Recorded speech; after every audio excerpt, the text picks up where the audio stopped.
I'm Commander Julia Hale, 40 years old, and I built my career the long way. Scholarship kid, ROTC, deployments, one promotion at a time. And for years, I poured myself into my family, especially my younger sister. Money, time, loyalty, you name it, I showed up. But on her wedding day, when she told me to stay away from the VIPs and called me a nobody in front of her new in-laws, something in me shifted. And when the general walked in, recognized me instantly, and said, "Commander, it's an honor," everything changed. Have you ever been dismissed or humiliated by someone you only ever tried to help? If you have, tell me your story in the comments. You're not alone. Before I get into what happened, drop where you're watching from. And if you've ever had to draw a line after someone crossed one, hit like and subscribe for more real stories about boundaries, respect, and taking your power back. What happened next surprised everyone, including me. I stood in the kitchen of my childhood home, half listening to Madeline's voice rising from the living room. She'd been talking about centerpieces for the past 20 minutes, and I'd learned long ago that my role in these conversations was to nod and agree. I was the older sister by 4 years, but somewhere along the way, our dynamic had calcified into something else entirely. I became the steady one, the person who showed up, handled things, made sure the details didn't fall through. Madeline became the one everyone worried about pleasing. Growing up, I'd been the responsible child. Straight A's, ROTC scholarship, part-time jobs to help with expenses. Madeline had been different, charismatic, social, always gravitating toward whatever seemed most prestigious at the moment. Our parents praised my accomplishments, but they said Madeline deserved nice things. I never quite understood the distinction, but I accepted it. That was simply how our family worked. I joined the Navy at 22, commissioned as an ensign fresh out of the academy. Madeline went to a small liberal arts college, studying communications with vague plans about working in media or fashion. I paid for half her first year with money I'd saved from my ROTC stipend. When she needed help with internship applications, I edited her resume at midnight between training exercises. When she couldn't make rent 1 month during her junior year, I covered it without telling our parents. She thanked me once, briefly, then never mentioned it again. The military became my world in ways my family never fully grasped. I deployed multiple times, humanitarian missions in Southeast Asia, Joint Task Force operations in the Mediterranean, NATO exercises that took me to a dozen countries. I advanced steadily through the ranks, lieutenant junior grade, lieutenant, lieutenant commander. By my mid-30s, I'd made O4 and specialized in operational planning, the unglamorous work of coordinating logistics, personnel, and resources across multiple branches and allied nations. It was detail-oriented, demanding, and deeply satisfying in ways I couldn't easily explain to civilians. Madeline's life diverged sharply from mine. She moved to the city, worked in event planning for a few years, then transitioned into something she called brand consulting. What that meant exactly, I was never sure. But she attended the right parties, joined the right professional groups, and gradually surrounded herself with people who had money, connections, or both. She dated a venture capitalist for 2 years, then a political aide, then someone whose family owned a chain of luxury hotels. Then she met Evan Mercer at a charity gala. Evan worked in tech operations management, legitimate work, nothing flashy, but his last name carried weight. His father was Lieutenant General Douglas Mercer, a 3-star Army officer with a long and distinguished career. Madeline called me the night she met Evan, breathless with excitement. She didn't talk much about Evan himself. She talked about his family, their connections, the world she was about to enter. I was happy for her genuinely. I wanted my sister to find someone good. But as the engagement progressed, something shifted. The imbalance between us, always present but manageable, began to intensify. Madeline stopped asking about my work entirely. When I mentioned an upcoming deployment, she said, "That's nice," and changed the subject back to wedding planning. When I told her I'd been promoted to Commander 05, a significant milestone, she said, "Oh, great," without looking up from her phone. The wedding consumed everything. Madeline threw herself into it with an intensity that bordered on obsession. She hired a planner, then overrode most of the planner's decisions. She created spreadsheets, mood boards, vendor comparison charts. She visited venues until they all blurred together. And she leaned on me not as a sister, but as a resource. When her original bridal shower venue fell through 2 weeks before the event, I paid for the replacement.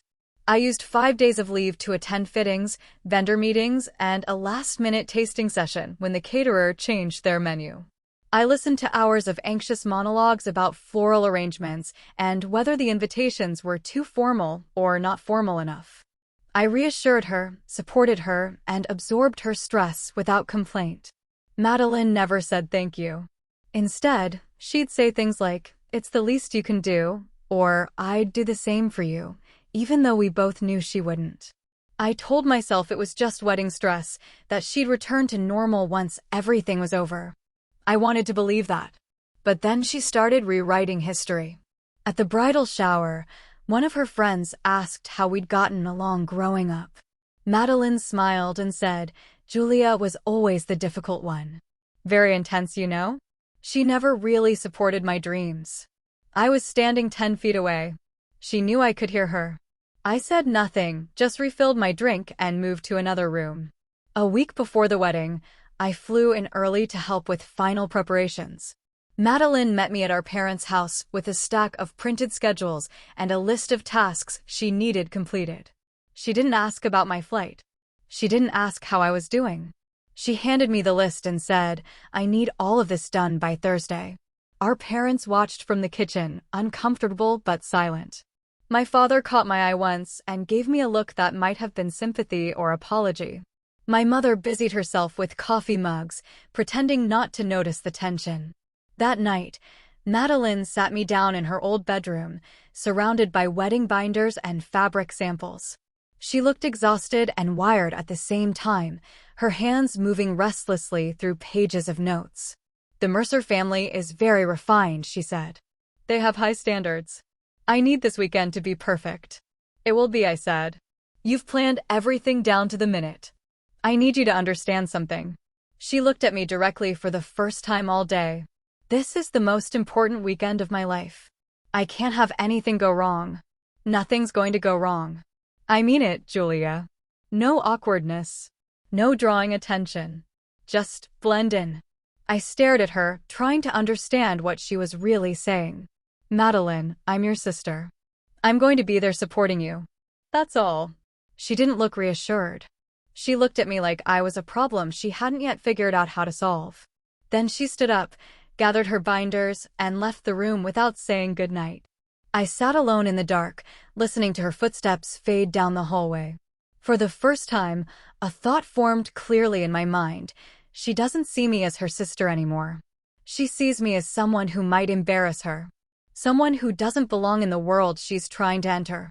I'd spent years supporting Madeline, believing that family meant showing up even when it was hard. But sitting there in her childhood bedroom, surrounded by the remnants of her carefully constructed perfect life, I wondered if I'd been supporting her or enabling her. If all my help had simply taught her that she could take without giving, demand without thinking, and treat me like an obligation rather than a person. The wedding was in 3 days. I told myself I'd get through it quietly, cause no problems, and then return to my ship and the work that actually valued me. I didn't know yet how wrong that plan would turn out to be. The morning of the rehearsal dinner, Madeline's anxiety reached a new pitch. She'd barely slept, and it showed in the sharp edge of her voice, the way she snapped at the bridesmaids over minor details. I tried to stay out of her way, handling the small tasks she'd delegated to me without drawing attention. I'd brought my service dress blue uniform for the rehearsal dinner. It wasn't required, but I thought it might be appropriate given that the Mercer family was military. Formal, respectful, a nod to the world Evan's father inhabited. I laid it out in my room at our parents' house that afternoon, making sure everything was pressed and ready. Madeline appeared in my doorway without knocking. She glanced at the uniform and her expression tightened. "You're not wearing that," she said. I looked up from my shoes. "I thought it would be appropriate. General Mercer is Army, and I don't care what you thought. You're not wearing it." "Madeline, it's just a uniform. It's respectful." She stepped into the room, her voice dropping to something cold and precise. This weekend isn't about you. I don't need you drawing attention or making this about your career. Just wear a normal dress like everyone else. It's not about drawing attention. It's about showing respect to who? My future father-in-law? You don't even know him. You're doing this to make yourself feel important, and I'm telling you not to. I sat down on the edge of the bed, genuinely confused. Madeline, where is this coming from? From years of watching you act like you're better than everyone else because you have some military job nobody understands. The words hit harder than I expected. Not because they were true, but because they revealed what she actually thought of me. I'd never acted superior about my service. If anything, I downplayed it around my family because I knew they didn't fully grasp what I did. I didn't talk about deployments, operations, the weight of command. I kept that part of my life separate because I thought it made things easier for everyone. I've never acted like that, I said quietly. You don't have to act. You just are. She crossed her arms. Everything's always been easy for you. School, career, promotions. I've had to work for everything, and now I finally have something good, and I need you to not ruin it. I wanted to remind her about the tuition I'd paid, the rent I'd covered, the countless hours I'd spent helping her build the life she was now telling me had been so hard. But I knew it wouldn't matter. She'd rewritten our history into something that made her the victim and me the privileged one. Arguing would only confirm her narrative. Fine, I said. I'll wear a dress. She didn't thank me. She just nodded and left. I sat there for a long time, staring at the uniform I wouldn't wear. I'd spent decades earning the rank that uniform represented. I'd led sailors through crises, coordinated operations that saved lives, made decisions that kept people safe. And my sister saw it as me trying to feel important. That evening, I wore a simple navy dress to the rehearsal dinner. Madeline barely acknowledged me. She seated me at a table far from the family, with distant relatives and plus ones I didn't know. I watched her work the room, performing a version of herself that seemed designed to impress rather than connect. She laughed too loudly at Evan's uncle's jokes. She complimented Mrs. Mercer's dress with an enthusiasm that felt calculated. She was trying so hard to belong that she'd stopped being herself. General Mercer hadn't arrived yet. He was flying in the next morning, Evan explained during his toast. Some last-minute work obligation that couldn't be rescheduled. Madeline's face fell when she heard that, though she tried to hide it. The whole evening had been staged around his presence, and now the lead actor was missing. After dinner, I helped clean up while the bridesmaids took photos in the garden. One of Evan's cousins approached me at the bar, asking polite questions about what I did. Before I could answer properly, Madeline appeared at my elbow. Julia works in logistics, she said brightly. Very organized, very detail-oriented. Nothing glamorous, but someone has to do it. The cousin nodded politely and moved on. Madeline shot me a warning look. Don't correct me, don't elaborate, don't make this complicated, and then drifted away to another conversation. Logistics. 30 years of service reduced to a word that made me sound like a warehouse manager. I could have corrected her. I could have explained that operational planning at the O5 level involved coordinating thousands of personnel, millions of dollars in resources, and strategic decisions that affected international relations. But I didn't. I just finished my drink and left early, claiming exhaustion. That night, I called Lieutenant Commander Adriana Reyes, my XO. She was one of the few people who understood both sides of my life, the professional and the personal. I'd told her about Madeline before, in the careful way you tell colleagues about family complications without quite admitting how bad they are. How's the wedding? She asked. It's fine. That bad? I laughed to spite myself. She introduced me to someone as working in logistics. Made it sound like I processed shipping orders. Reyes was quiet for a moment. Did you correct her? No. Why not? Because it would have embarrassed her. And apparently that's my job this weekend, not embarrassing her. Commander, with respect, that's not your job. Your job is to lead a combat-ready unit and make strategic decisions under pressure. What your sister thinks of your career is her problem, not yours. I knew she was right, but knowing didn't make it easier. She asked me not to wear my uniform tomorrow. To your own sister's wedding? to the rehearsal dinner. She said it would draw attention. Reyes made a noise that might have been a laugh or a scoff. You know what draws attention? Insecurity. Your sister's going to learn that the hard way.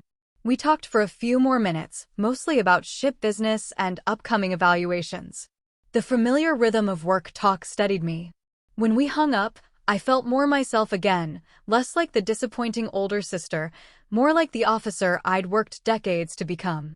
The wedding was tomorrow. I told myself I just needed to get through one more day. I woke up at 0600 out of habit, even though I had nowhere to be until noon. The house was quiet except for my mother moving around downstairs, probably making coffee and worrying about details she had no control over. I stayed in bed longer than usual, staring at the ceiling and trying to prepare myself mentally for whatever the day would bring. My service dress blue hung in the closet. I'd brought it despite Madeline's objections, some stubborn part of me refusing to leave it behind entirely. The uniform felt like armor, not against physical threats, but against the version of myself my sister wanted me to be. Small. Diminished. Easy to explain away. I got up, showered, and put on the dress I'd worn to the rehearsal dinner. It was fine. Appropriate. Forgettable. Exactly what Madeline wanted. Downstairs, my mother had set out breakfast, bagels, fruit, coffee. My father sat at the table reading news on his tablet, occasionally glancing toward the stairs as if waiting for the other shoe to drop.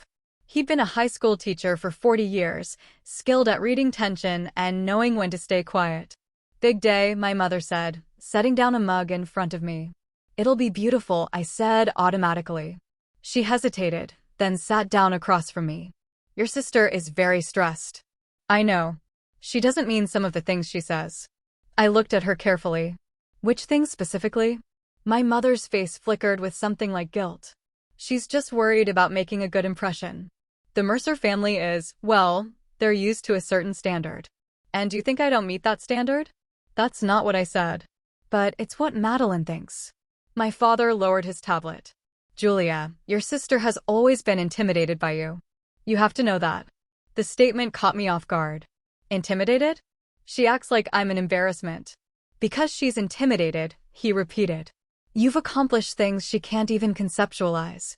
She doesn't know how to relate to you anymore, so she diminishes what you do. It's not right, but it's what she does. I'd never heard him articulate it that clearly before. She told someone I work in logistics. Like I'm a supply clerk. My mother winced. My father just nodded, unsurprised. Are you going to say something to her? I asked. Would it help? I thought about that. Probably not. Then we'll get through today, and then things will settle down. I wanted to believe that. But sitting at that kitchen table, I had the distinct feeling that things wouldn't settle down. They'd just calcify into whatever shape they'd already taken. Madeline would continue treating me like a supporting character in her life. My parents would continue smoothing over the tension without addressing it. And I'd continue showing up, absorbing it, because that's what I'd always done. At 11:30, we drove to the venue, a renovated estate with gardens and a view of the hills.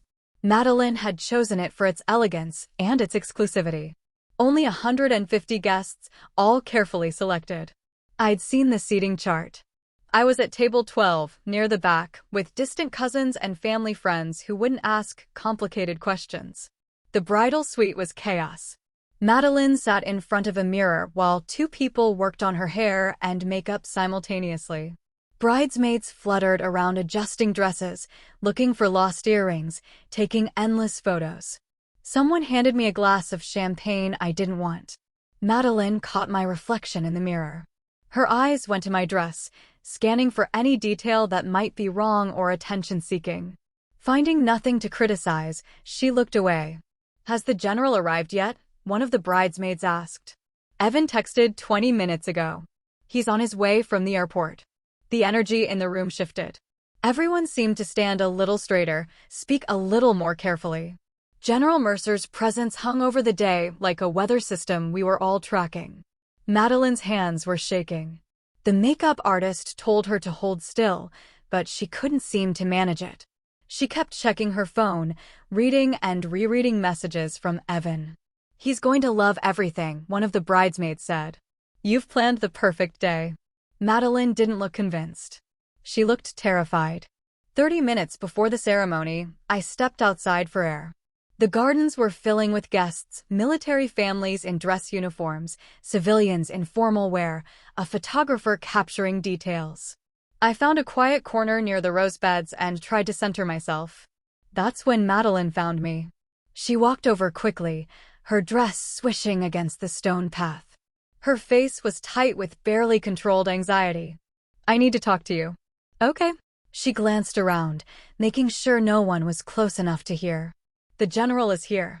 He's in the venue with Evan and Mrs. Mercer." "That's good. Everything's ready. Julia." She stepped closer, her voice dropping. "I need you to understand something. This family is very important. Very connected. I can't have anything go wrong. Nothing's going to go wrong. I mean it. I need you to stay out of the way. Don't talk to the general. Don't try to introduce yourself or make conversation. Just be invisible." I stared at her. "You want me to be invisible at your wedding?" "I want you to not embarrass me." Her voice cracked slightly. "Please, Julia. For once in your life, can you just not make everything about you?" The unfairness of it hit me like a physical force. I'd spent the entire weekend, the entire engagement, really making sure nothing was about me.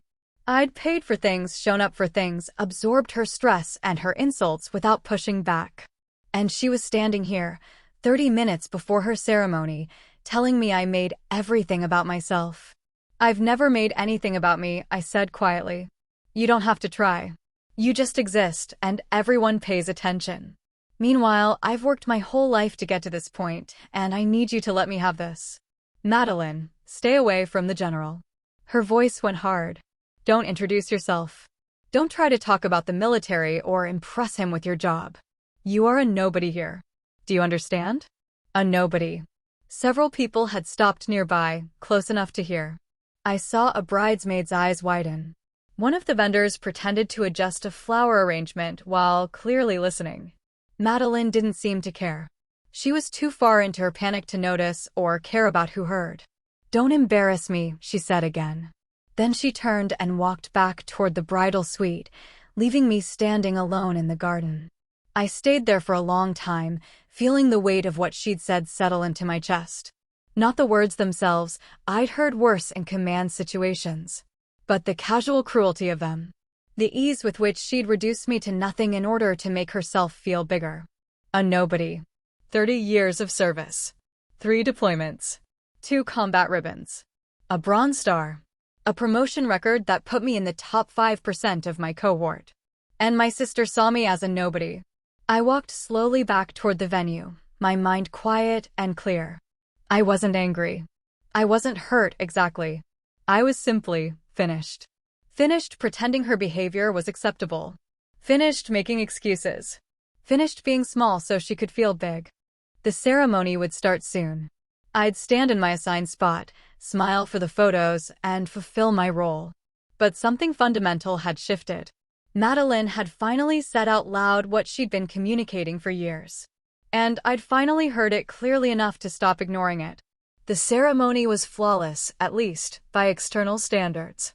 The weather cooperated, the string quartet played without a hitch, and Madeline looked beautiful walking down the aisle on our father's arm.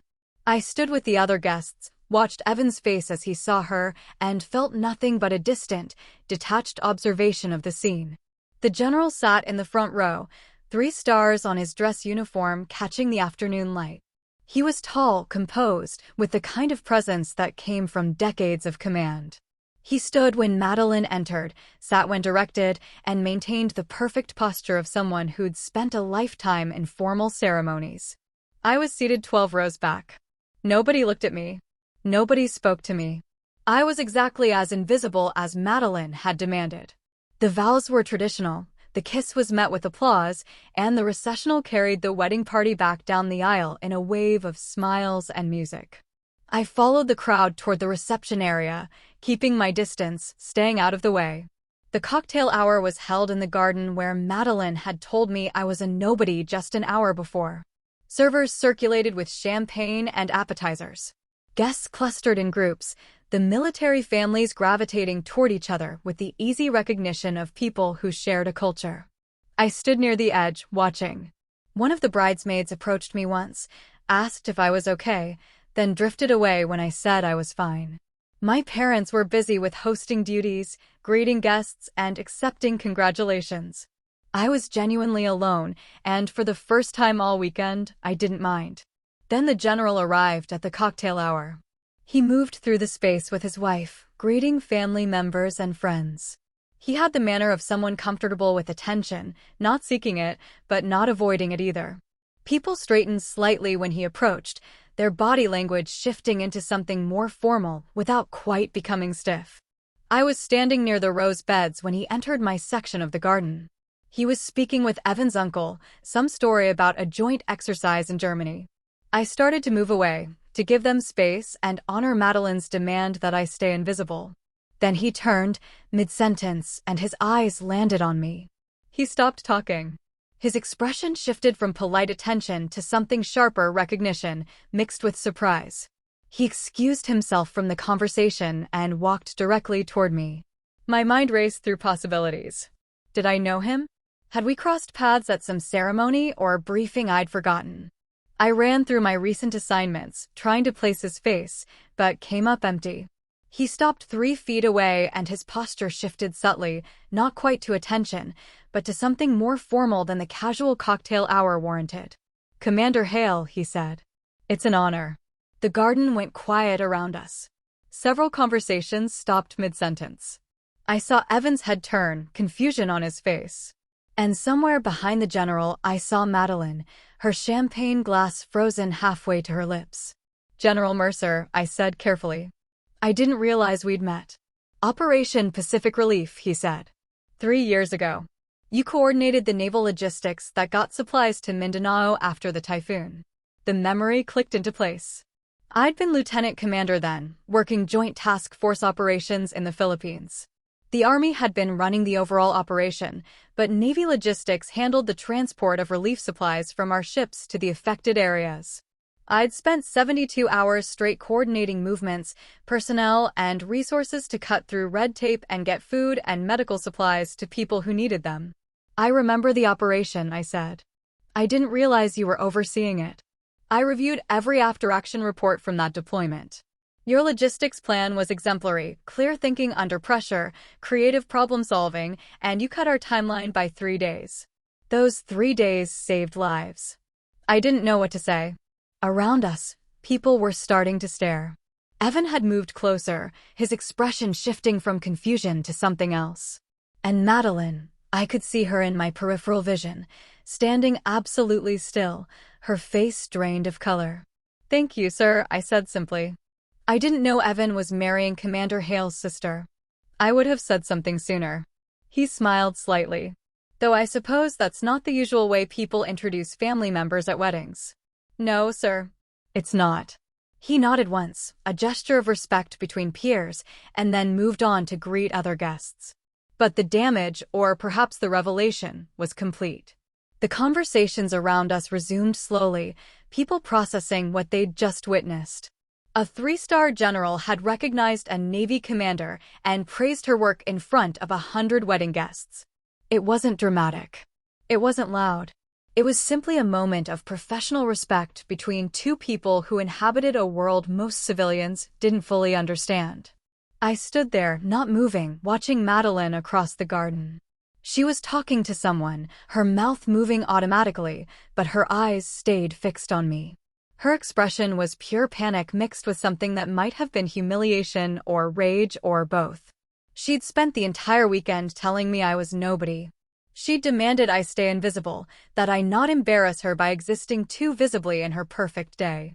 And in 30 seconds, the person she'd been most desperate to impress had publicly acknowledged exactly who I was. I wasn't trying to cause a scene.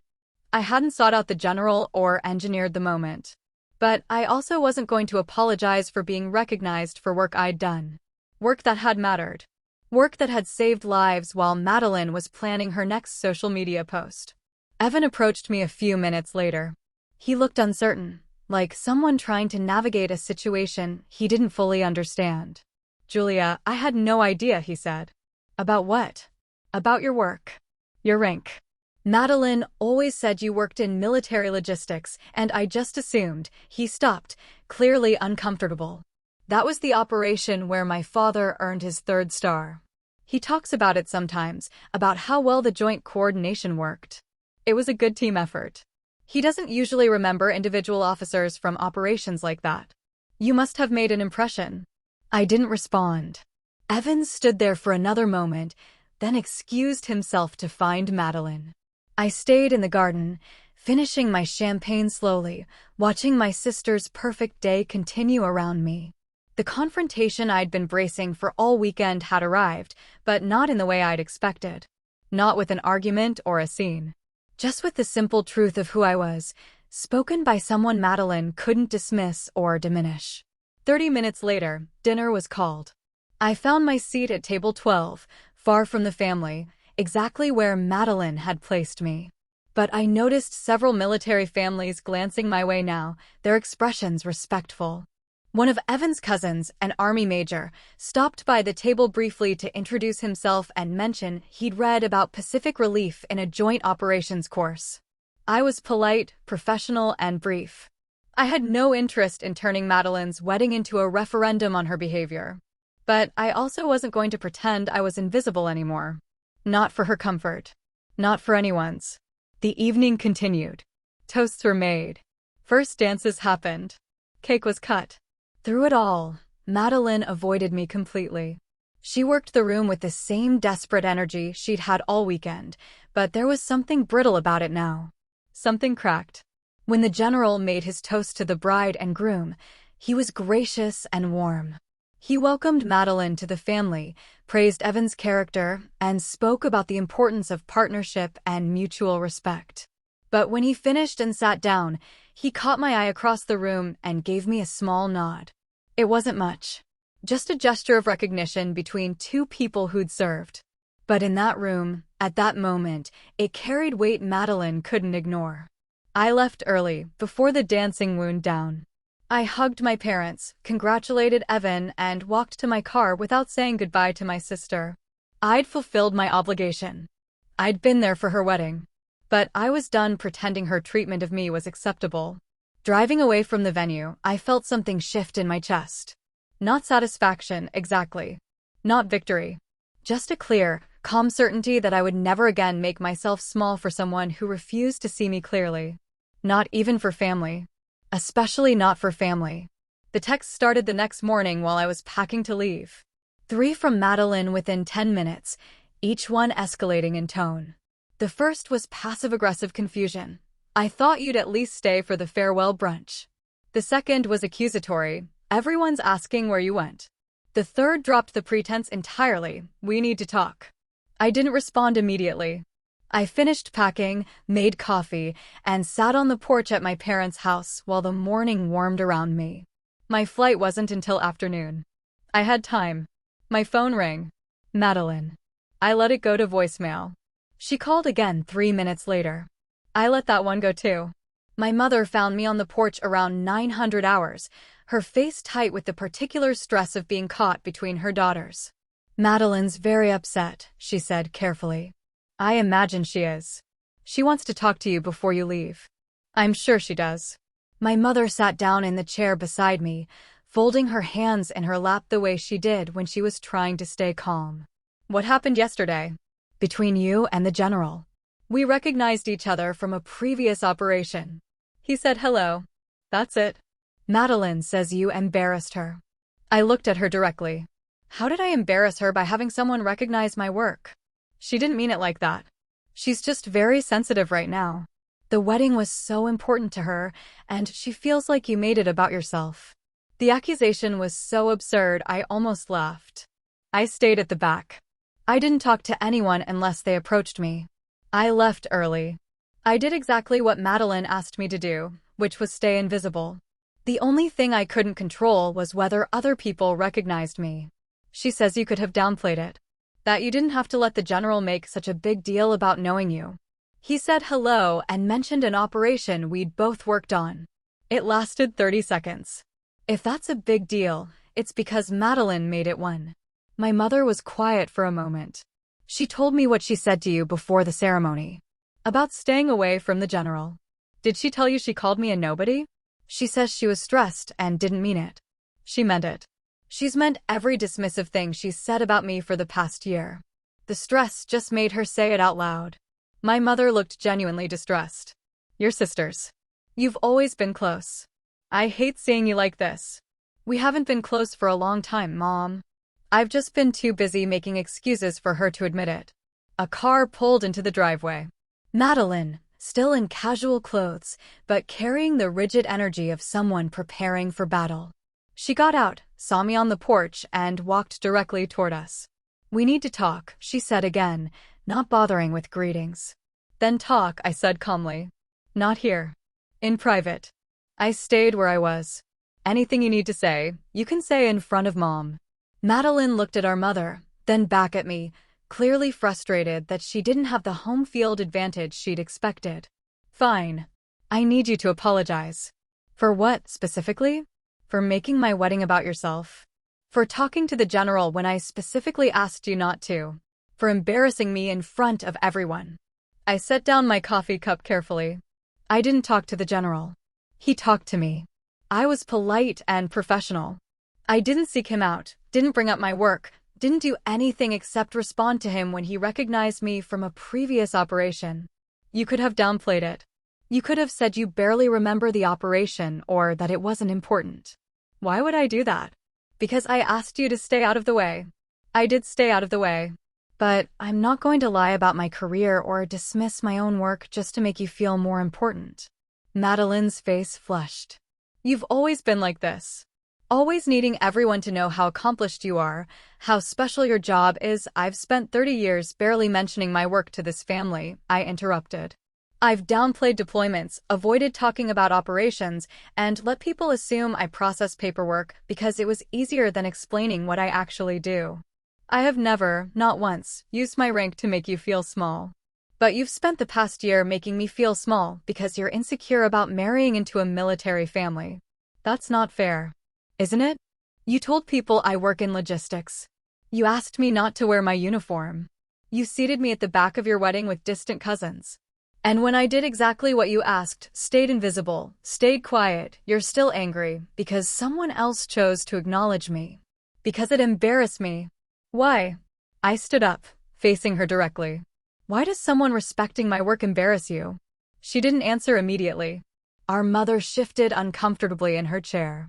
Because it makes me look stupid, Madeline finally said, her voice cracking slightly. Because I spent months telling the Mercer family that you worked in military logistics, nothing important, nothing impressive, and then Evan's father treats you like you're someone significant. It makes me look like I either lied or I'm too stupid to understand my own sister's job. You were too dismissive to ask about my job. There's a difference. I don't need a lecture from you right now. Then what do you need? Because I'm not apologizing for existing, Madeline. I'm not apologizing for someone else respecting me. And I'm definitely not apologizing for the years I spent supporting you while you treated me like an obligation. Supporting me? You've always looked down on me. Always thought you were better because you have some fancy military career. I paid for your college. I helped you get internships. I covered your rent when you couldn't. I paid for your bridal shower venue. I used my leave time to help with your wedding planning. And, through all of it, you never once said thank you. You just kept taking while telling yourself I looked down on you. The silence that followed was broken only by birds in the trees and distant traffic. Our mother spoke quietly. Madeline, is that true? Did Julia help you with all those things? Madeline's expression flickered between guilt and defensiveness.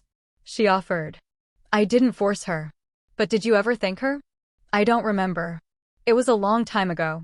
It was 3 months ago that I paid for the bridal shower venue, I said. You texted me that it was the least I could do. Those were your exact words. Madeline's face shifted through several emotions before settling on something harder, more defensive. You have money. You don't have a family or a social life. Helping me gave you something to do. The casual cruelty of it took my breath away.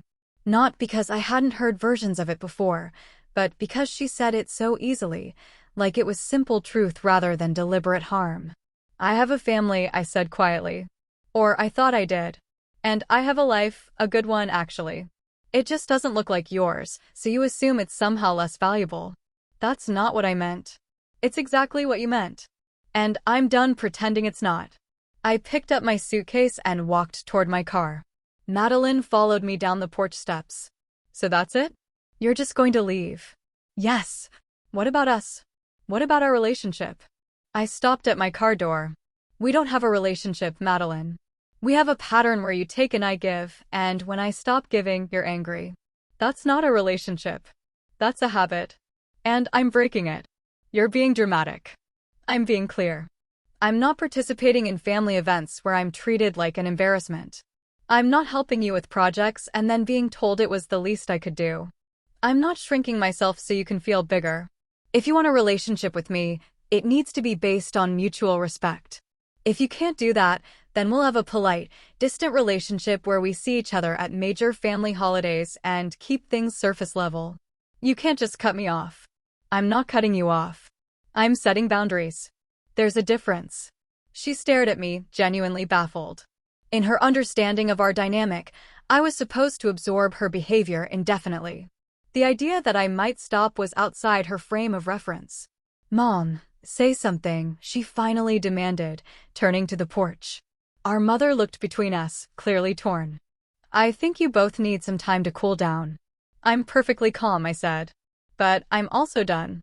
Madeline, if you ever want to have an actual conversation where you listen instead of attacking, you know how to reach me. But I'm not going to keep showing up for someone who treats me like I'm worthless. I got in my car and drove away, watching them shrink in the rearview mirror, Madeline standing rigid in the driveway, our mother on the porch steps looking smaller than she should. My phone buzzed with texts for the first hour of the drive. Madeline, our mother, even one from my father that just said, "Call when you can." I put the phone on silent and focused on the road. By the time I reached the airport, the texts had stopped. I checked in, went through security, and found a quiet corner near my gate. Lieutenant Commander Reyes had sent a message checking on me. I called her back. How'd it go? She asked. I set some boundaries. Madeline's not happy about it. I imagine not. How are you holding up? Honestly? I feel lighter. Like I've been carrying something heavy for so long I forgot it was there. Good. That's how you know you made the right call. We talked for a few more minutes about work, upcoming operations, normal life. When we hung up, I sat quietly until they called my flight, watching travelers move through the terminal with their own complicated lives and family dramas. I'd spent 30 years building a career on discipline, clear communication, and accountability. I'd somehow failed to apply those same principles to my relationship with my sister. That ended now. The consequences of that decision were just beginning. The silence lasted 3 days. No texts, no calls, nothing from Madeline or my mother. My father sent one message: "Your mother wants to smooth things over. Give her time." I returned to my ship and threw myself into work. We had joint exercises coming up, personnel evaluations to complete, and the usual controlled chaos of command. The rhythm of military life was clarifying after the emotional minefield of the wedding weekend. Lieutenant Commander Reyes pulled me aside the second day back. You seem different. More settled. I set some boundaries with my sister. It went badly. Good badly or bad badly? Depends on your perspective. From my perspective, good. From hers, catastrophic. We were standing on the bridge reviewing navigation charts. Reyes had been my XO for 18 months and understood my command style well enough to know when I needed to talk and when I needed to focus on work. Did she take it well? She asked carefully. She demanded an apology for embarrassing her at her wedding. I declined. She called me dramatic. I left. Sounds like you handled it appropriately. She's convinced I ruined her day by existing visibly. Her father-in-law, a 3-star general, recognized me from a previous operation and said hello. That was the unforgivable sin. Reyes was quiet for a moment. Permission to speak freely? Always. Your sister sounds like the kind of officer who'd spend more time worrying about looking important than actually being competent. We both know how that ends. I smiled despite myself. You're not wrong. The next few days passed in productive blur. Then, on day 6 after the wedding, Evan called me. I stared at his name on my phone screen, debating whether to answer. I hadn't spoken to him since the wedding. I knew whatever he had to say would be complicated. I answered on the 4th ring. Julia, thanks for picking up. Evan. How's married life? Complicated. He paused. I'm calling because I think you should know what's happening. Madeline is struggling. I'm sorry to hear that. My father asked about you at the farewell brunch. When you didn't show up, he mentioned that he'd been hoping to talk more about Pacific Relief. He's writing a retrospective piece on that operation for a journal. Madeline told him you were busy with work. He looked confused and said he'd try to reach out to you through official channels. I waited, sensing there was more. After he left, Madeline told me and my mother that you were trying to undermine her, that you'd deliberately shown off at the wedding to make her look bad. He exhaled slowly. Julia, I've known Madeline for 2 years. I love her. But I've never seen her like this, desperate and defensive and saying things that don't match reality. What did you say to her? I told her that my father recognizing you had nothing to do with undermining her. That you'd been professional and appropriate. She accused me of taking your side. Are you taking my side? I'm trying to understand what actually happened. From my perspective, you showed up to support your sister, got treated badly, and then were blamed when someone acknowledged your work. That's what I saw. What am I missing? Nothing. That's accurate. Then why is Madeline so convinced you deliberately embarrassed her? I thought about how to answer that. Because she spent a long time building a version of me in her head that made her feel better about herself. I was the older sister who hadn't amounted to much, someone who helped when needed but wasn't impressive or important. When reality didn't match that version, she couldn't adjust her understanding. She adjusted her blame instead. Evan was quiet for a long moment. That's not a flattering description of my wife. I'm not trying to be unflattering. I'm trying to be honest. She told me you've always been competitive with her. That you resent her happiness. Evan, I paid for part of her college education and half the cost of her bridal shower. If I resented her happiness, I wouldn't have spent the last decade supporting her life choices. That's what I thought. But she's so convinced. He trailed off. She wants me to ask you to apologize. For what? For making her wedding about yourself? No. Yeah, I figured. To be honest, I think you're right not to. But she's making herself miserable over this. That's her choice, not my responsibility. I know. I just thought you should know what's happening on this end. He paused again. My father asked me about your career. He was surprised I didn't know more details about what you do. He mentioned you're probably on track for 06 within the next few years, if your record stays strong. That's generous of him to think so. Is it true? It's possible. I have a good record and strong evaluations. Selection boards are competitive, but I'm qualified. Madeline told me you worked in logistics. She made it sound like you processed shipping orders. I know. Why would she do that? Because my actual career threatened the narrative she wanted about our relationship. Evan made a sound that might have been frustration or resignation. I need to go. But Julia, for what it's worth, I'm sorry. You didn't deserve how she treated you. Thank you. And if my father does reach out to you about Pacific Relief, please respond. He really does respect your work. That wasn't performative. After we hung up, I sat in my quarters staring at the wall. Madeline was spiraling, and part of me felt guilty for not trying to fix it. But I'd spent years trying to fix things between us, smoothing over tensions, absorbing insults, giving without receiving. It had never worked. She'd just taken what I gave and asked for more while respecting me less. Lieutenant Commander Reyes found me in the wardroom that evening. You look like you're thinking too hard. My sister's new husband just called. She's apparently making herself miserable trying to get me to apologize for existing. Are you going to? No. Good. Some people need to learn that other people have limits. Sounds like your sister is getting that lesson the hard way. She's convinced I deliberately embarrassed her. Because admitting she embarrassed herself would require self-reflection. Reyes leaned against the bulkhead. Commander, permission to share a personal observation? Go ahead. You're one of the best officers I've served under. You're calm under pressure, you make good decisions, and you actually care about the people you lead. But you have a blind spot with your family. You let them treat you in ways you'd never accept from anyone else. I know. Do you?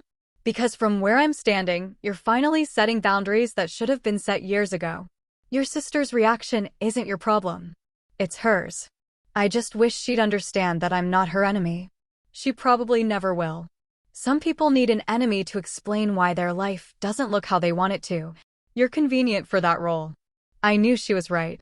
But knowing something intellectually and accepting it emotionally were different things. The calls from my mother started on day 8. Gentle at first, checking how I was doing, mentioning that Madeline was having a hard time adjusting to married life, suggesting that maybe we should all have dinner when I had leave. I was polite but non-committal. I wasn't ready to sit through a family dinner where everyone pretended nothing had happened. On day 10, my mother's tone changed. She called while I was reviewing personnel files, her voice tight with frustration. Julia, this has gone on long enough. You need to talk to your sister. I'm happy to talk to her when she's ready to have an actual conversation. She's ready. She's been ready. You're the one being stubborn. Has she said she wants to apologize for how she treated me? Silence. That's what I thought, I said gently. She's hurt, Julia. She feels like you ruined the most important day of her life. I attended her wedding, stayed out of the way, and was polite to everyone I encountered.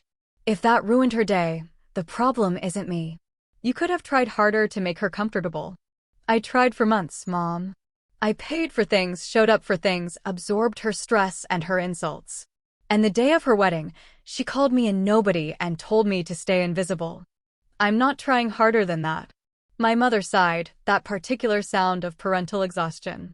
Can you just apologize so we can all move forward? Move forward to what? To the same pattern where Madeline treats me badly and I'm expected to accept it because family. That's not fair. It's completely fair. And I'm done with it. If Madeline wants a relationship with me, she needs to treat me with basic respect. If she can't do that, then we'll be polite at holidays and nothing more. You're breaking your father's heart. The emotional manipulation was so clumsy I almost laughed. Dad understands what's happening. He told me Madeline has always been intimidated by me. He knows this isn't simple. He wants his daughters to get along. Then he should tell Madeline to stop treating me like an embarrassment. The conversation ended badly, with my mother suggesting I was being selfish and me suggesting she was enabling Madeline's worst instincts. We hung up frustrated with each other, and I immediately felt guilty, not for what I'd said, but for the conflict itself. That night, I called my father directly. He answered on the first ring. I was wondering when you'd call, he said. Mom's upset with me. Your mother doesn't like conflict. She wants everyone to be happy even when that's not realistic. She wants me to apologize. I know. I told her that's not fair to ask. I felt something release in my chest. Thank you. Your sister is struggling, he said carefully. But not because you did anything wrong. She's struggling because she's finally facing some truths about herself she doesn't like. Her new husband is asking questions she can't answer well. His family is polite, but clearly prefers modesty to the kind of performance Madeline's been doing.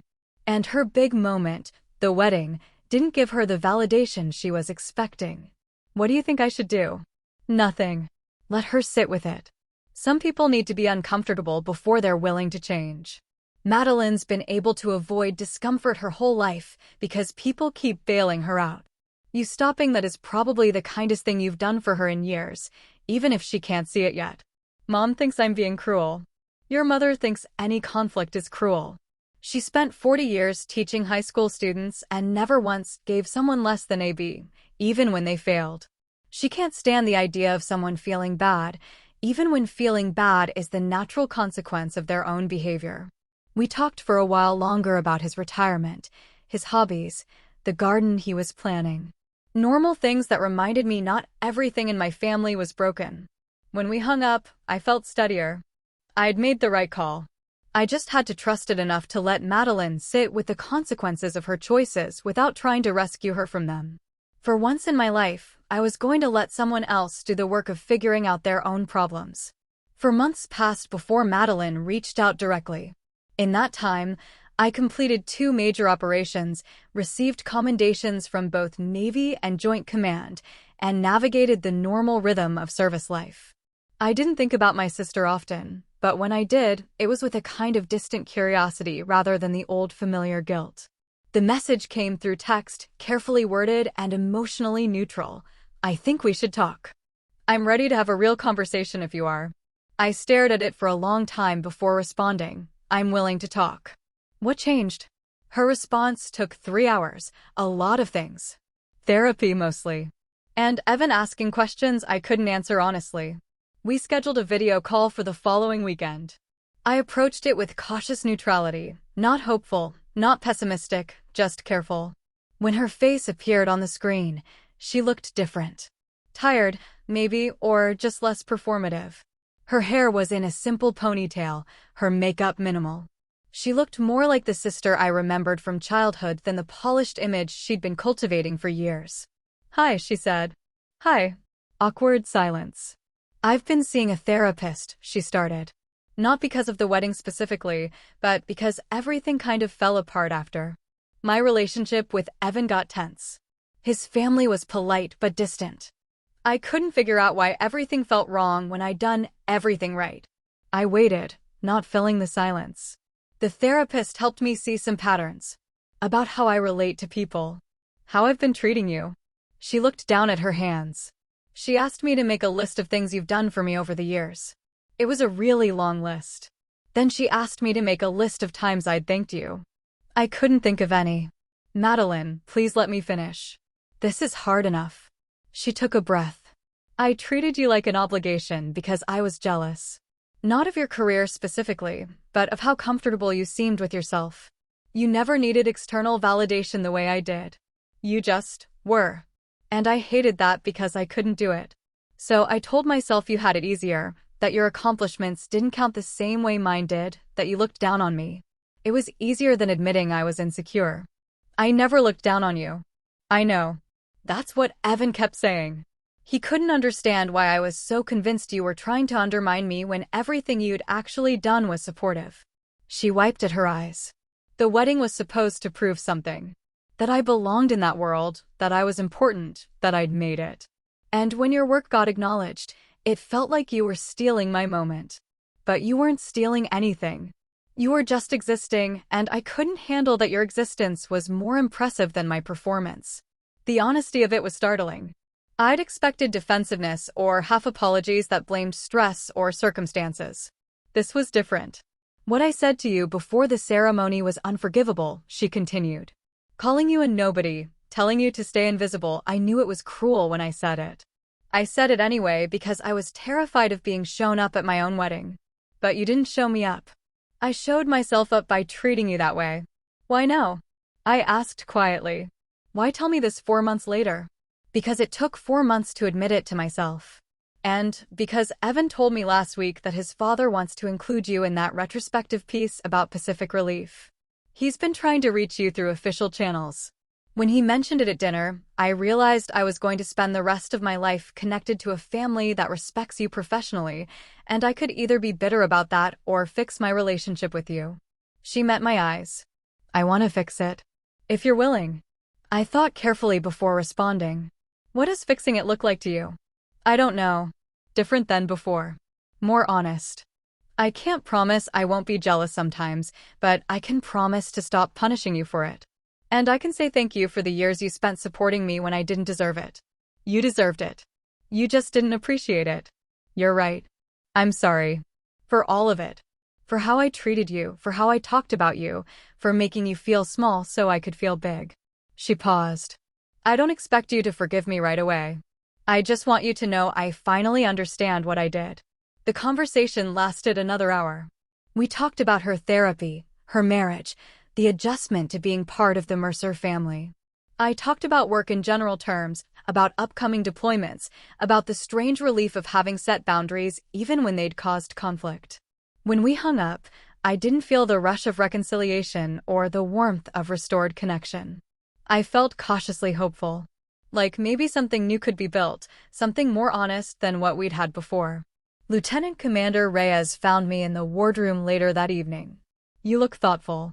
My sister apologized. Did you accept? I told her we could try something different. Not go back to how things were, but build something new. How do you feel about that? Uncertain. Hopeful. Scared it won't stick. I looked at her. Is that normal? Completely. Real apologies feel different than the fake ones where people are just trying to smooth things over. Sounds like she did some actual work. She said therapy helped her see patterns she'd been avoiding. Then maybe it'll stick. And if it doesn't, you already know how to set boundaries. Over the following weeks, Madeline and I talked regularly but carefully. She asked about my work with genuine curiosity instead of dismissive platitudes. She told me about her marriage without performing perfection. She acknowledged when she caught herself falling into old patterns, comparing, competing, minimizing. It wasn't perfect. Some conversations were still awkward. But it was different. More real. Less performative. General Mercer did reach out about the retrospective piece. I provided input, shared after-action reports, and participated in a recorded interview about the logistics challenges of Pacific Relief. The article was published in a joint operations journal 6 months later. Madeline texted me when it came out. I read it. I'm proud of you. I should have said that years ago. Those 8 words meant more than I expected them to. 3 years after the wedding, the promotion list came out. I'd been selected for Captain 06. The notification came through official channels first, then my commanding officer called to congratulate me personally. Lieutenant Commander Reyes, now a full commander herself, organized a small celebration in the wardroom. My XO read the promotion order while officers and senior enlisted gathered around. It was the kind of moment that felt simultaneously ordinary and profound, one more step in a career, but also validation of 3 decades of work. My family called that evening. My father sounded genuinely thrilled. My mother cried and said she wished she understood my work better, but was proud anyway. And Madeline said simply, "You earned this. Congratulations." No qualifiers. No passive-aggressive comments about drawing attention. Just genuine acknowledgement.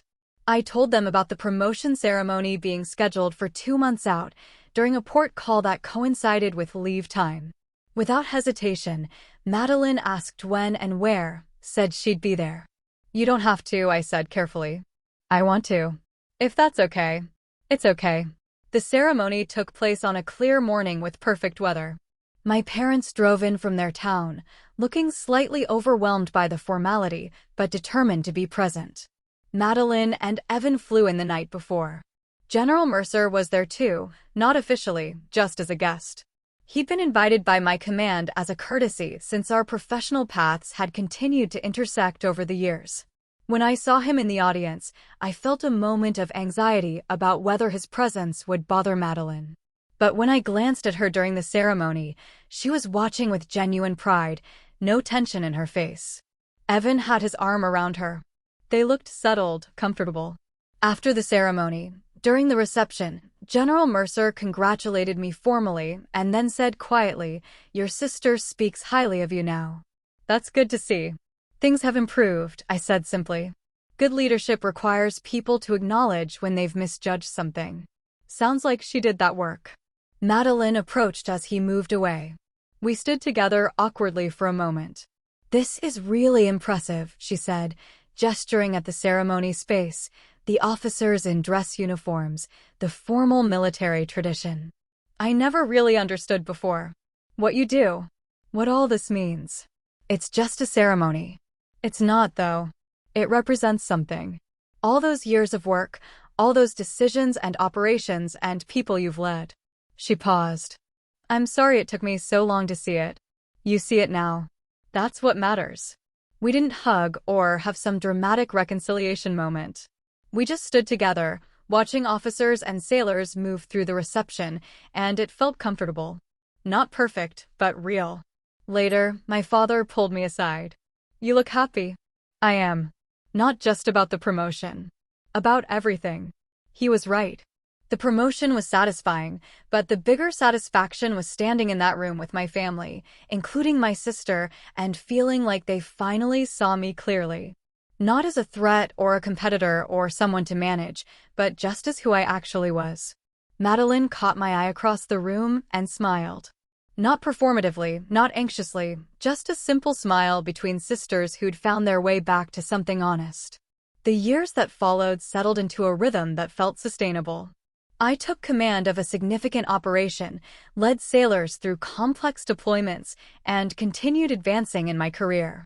Madeline built a more authentic version of her life, less focused on status, more focused on work she actually cared about.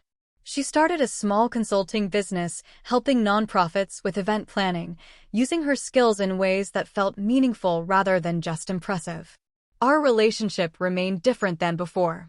We weren't as close as some siblings, but we were honest with each other. We talked regularly, visited when schedules allowed, and navigated family events without the old tension. She asked about my work with genuine interest. I asked about hers the same way. The Mercer family gradually accepted her not as someone performing belonging, but as someone who actually belonged. General Mercer told Evan once, and Evan told Madeline, who told me that he respected how she'd done the work to change. It takes character to admit you were wrong and actually grow from it, he'd said. 5 years after the wedding, Madeline and Evan had their first child. I flew in for the birth, held my nephew in the hospital, and watched my sister become a mother with the same determination she'd once applied to social climbing. I don't want him to grow up the way we did, she told me one night while feeding him. With that weird competition dynamic. What would you want instead?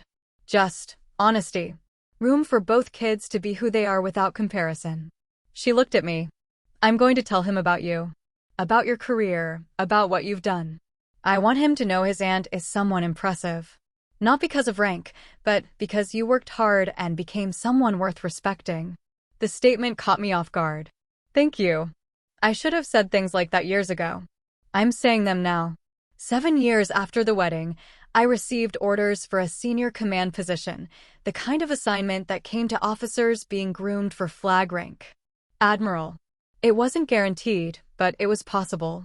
The conversation about it was the first time I allowed myself to seriously consider that trajectory. Lieutenant Commander Reyes, now commanding her own vessel, sent a message when she heard, "You're going to make an excellent admiral. Your sailors are lucky to have you." Captain Marcus Liu, my longtime mentor, called personally, "I always knew you'd make it this far. Don't stop now." And Madeline sent a text that was characteristically her, honest and direct. I Googled what that command position means. It's a big deal. I'm proud of you. Also slightly terrified because I still don't fully understand half of what you do, but mostly proud. I saved that message. Life continued. Operations came and went. Sailors under my command advanced through their own careers. I attended promotion ceremonies for officers I'd mentored, watched them take on increasing responsibility, and felt the particular satisfaction of seeing good leadership perpetuate itself. General Mercer and I crossed paths periodically at Joint Command events. Our interactions were always professional and respectful. Once, at a reception, he mentioned that Pacific Relief Retrospective had become required reading in certain training courses. "Your logistics framework is being taught as a model now," he said. "You should feel good about that." I do. That operation mattered. Your sister told me you've always been modest about your work. That's rare in senior officers. My sister's understanding of my work has evolved significantly. He smiled. So I've noticed. Good families adjust when they need to. The truth was, we had adjusted. Not back to what we'd been, that version was gone, but into something more honest and sustainable.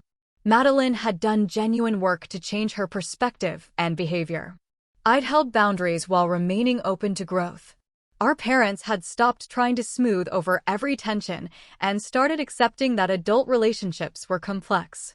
It wasn't perfect. We still had moments of old patterns emerging, her insecurity, my tendency to minimize myself to make things easier. But we caught those moments now instead of letting them calcify into resentment. On the 10th anniversary of her wedding, Madeline called me from a quiet moment during their celebration. "I was just thinking about that day," she said. "About how badly I behaved. That was a long time ago." "I know. But I remember standing in that garden telling you that you were a nobody and thinking I was protecting myself. I was so scared of being shown up that I tried to make you invisible." It's probably the worst thing I've ever said to someone. You've apologized. We moved past it. I know. But I want you to know I think about it sometimes. About how close I came to destroying our relationship completely over my own insecurity. If you hadn't held that boundary, if you'd just kept absorbing my behavior, we'd probably barely speak now. So, thank you for not doing that. You did the harder work. You changed. We both did work. That's why it stuck. After we hung up, I sat in my quarters thinking about that conversation. She was right, we'd both done work. But the initial work had been mine, deciding I deserved respect, setting boundaries, refusing to shrink myself for someone else's comfort. That decision had cost something in the short term. Family tension, uncomfortable conversations, the guilt of not being the accommodating older sister I'd always been. But it had built something better in the long term. A relationship based on mutual respect rather than imbalanced obligation. I thought about all the sailors I'd commanded over the years, the leadership principles I'd tried to model, clear communication, accountability, respect for people at every level. I'd applied those principles everywhere except with my own family. Setting boundaries with Madeline had been the moment I'd finally brought those principles home. The wedding had been the catalyst, but the real work had come afterward. The months of sitting with discomfort while Madeline processed her behavior. The careful conversations rebuilding trust. The ongoing effort to maintain something honest rather than sliding back into old patterns. Justice, I'd learned, wasn't always dramatic. Sometimes it was just the quiet satisfaction of watching someone who dismissed you finally understand who you actually were. And sometimes it was watching them do the work to become someone capable of that understanding. Years from now, if someone asked me about that wedding, I wouldn't talk about the moment the general recognized me or my sister's humiliation. I'd talk about what came after, the hard conversations, the boundary setting, the slow rebuilding of something more honest. Because that was the real story. Not the moment of public recognition, but the private decision to stop accepting less than I deserved. Not the confrontation, but the sustained effort to build something better. I looked out at the ocean beyond my porthole, thinking about command, family, and the ways people grow when they're finally required to. My sister had grown. I'd grown. Our relationship had grown into something neither of us could have predicted that terrible day in the garden. And that, more than rank, more than recognition, more than any vindication, was what actually mattered. The general had been right to say it was an honor to know me. But the real honor was knowing myself well enough to require others to treat me accordingly. That lesson had taken 40 years to fully learn. But I'd learned it. And that's how one wedding day and one sentence from a general reshaped everything I thought I knew about family, respect, and boundaries. If you've ever had someone underestimate you until the truth showed up in the room, how did you handle it? Did you cut them off? Confront them? Or let time reveal who they really were? Let me know in the comments. I read everyone. And if you want more real stories about standing your ground, recognizing your worth, and refusing to shrink for anyone, make sure you like this video, subscribe, and turn on notifications.